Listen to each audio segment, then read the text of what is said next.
రాష్ట్ర ముఖ్యమంత్రి రేవంత్ రెడ్డి గారు అదే విధంగా నూతనంగా పిసిసి అధ్యక్షుడు అది కూడా బడుగు బలహీన వర్గాలకు నాయకత్వం వహిస్తున్నటువంటి కొత్తగా పిసిసి అధ్యక్షుడు మహేష్ కుమార్ గౌడ్ గారు, దీపా మున్షి గారు, ఏఐసిసి సెక్రటరీసు, మిత్రులారా, సోదరులారా, సోదరిమణులారా, ఈనాడు మహేష్ కుమార్ గౌడ్కు గురుతరమైన బాధ్యత ఇచ్చారు హైకమాండ్. సోనియా గాంధీ, రాహుల్ గాంధీ గారు, అదేవిధంగా వేణుగోపాల్ గారు ఇచ్చారు.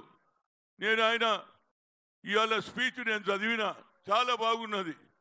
అందరికీ అవకాశం ఇస్తాం. గతంలో కార్యకర్తలు ఏ విధంగా పనిచేసిండ్రు అనేది కూడా అందులో చెప్పారు. వారందరికీ కూడా సమానంగా కొత్త వాళ్ళను పాత వాళ్ళను కలపడానికి ప్రయత్నం చేయాలని మహేష్ కుమార్ గౌడ్ కోరుతున్నా.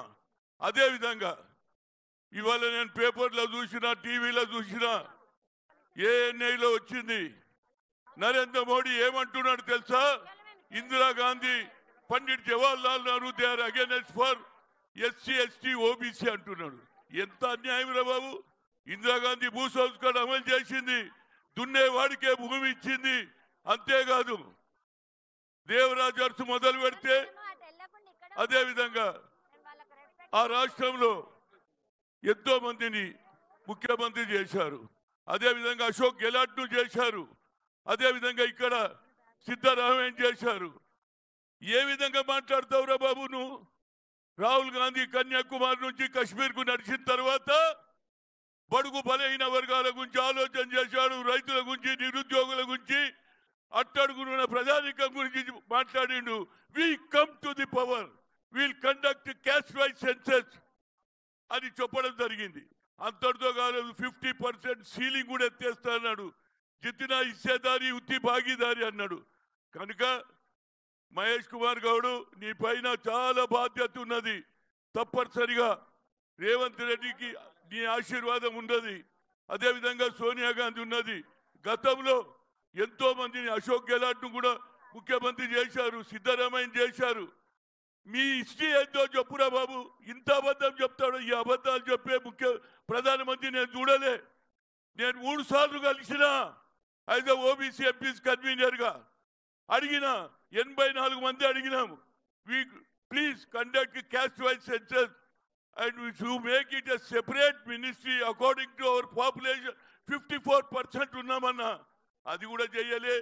ఇక ఇప్పుడు కొత్త నాటకం చేస్తుండే. ఎప్పుడైతే రాహుల్ గాంధీ గారు కన్యాకుమారి నుంచి కశ్మీర్ పోయిన తర్వాత బడుగు బలహీన వర్గాలకు న్యాయం చేయాలనే ఆలోచన ఇందిరాగాంధీ కుటుంబంలోనే ఉన్నదిరా బాబు. ఈ లెక్క పండిట్ జవహర్లాల్ కూడా పక్కకు పెట్టేసి ఇవాళ ఏది అమిత్ షా వస్తాడట 17 నాడు. ఏం చెప్తావురా బాబు? ఆనాడు బీజేపీ పుట్టనేలే, అది ఆర్ఎస్ఎస్ ఉన్నదో లేదో నాకు తెలియదు.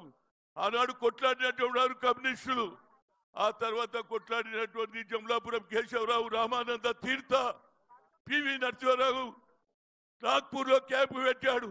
అదేవిధంగా ఇవాళ నేను 17 నాడు పోతున్నా. ముఖ్యమంత్రి కూడా లెటర్ రాసిన, ఉత్తమ్కు చెప్పిన, వెంకటరెడ్డికి చెప్పిన.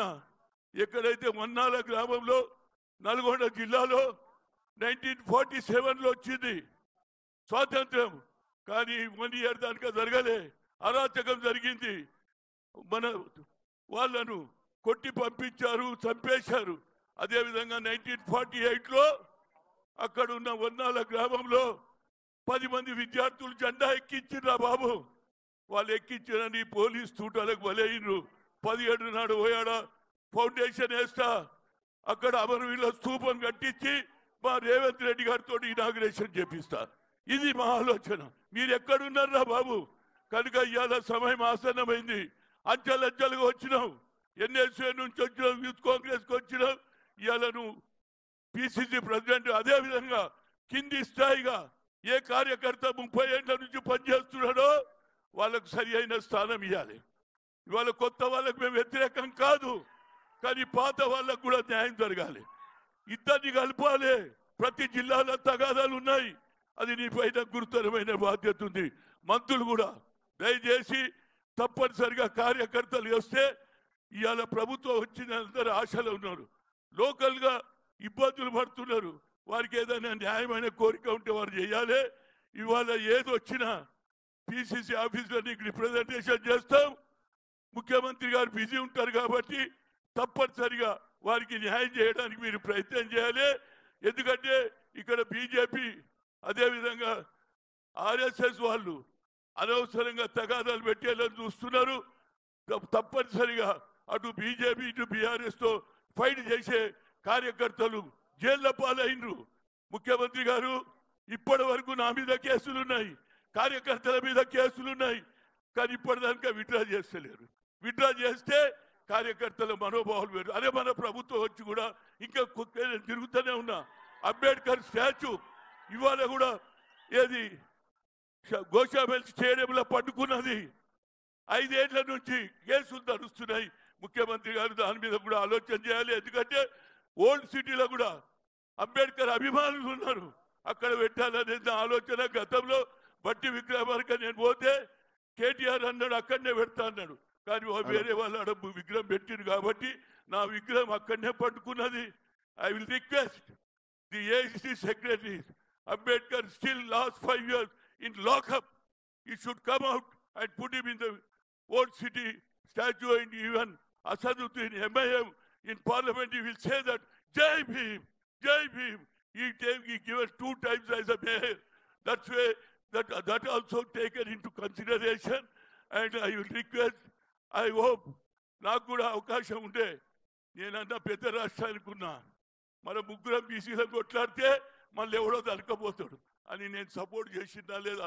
ఏమై మహేష్ చేసిందా లేదా? అదేవిధంగా రేవంత్ రెడ్డి ఆశీర్వాదం తీసుకో పూర్తిగా, ఎందుకంటే ఆయన కొన్ని తెలియక జరుగుతున్నాయి. మాది కూడా అప్పుడప్పుడు ఇను న్యాయం జరుగుతుంది, నీకు వ్యతిరేకం కాదు. నేను రాజశేఖర్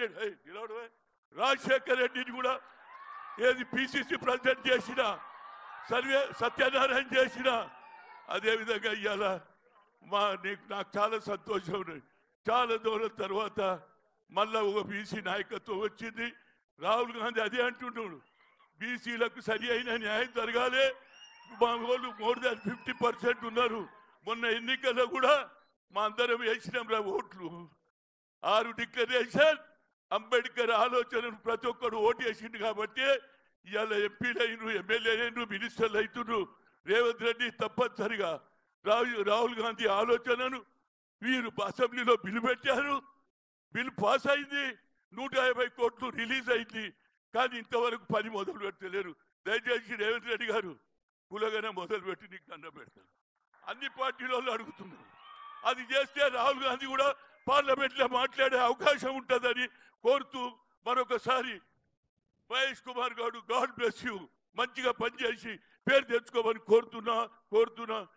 జై తెలంగాణ, జై రాజీవ్ గాంధీ, జై రాహుల్ గాంధీ, జై సోనియా గాంధీ. నమస్కారం.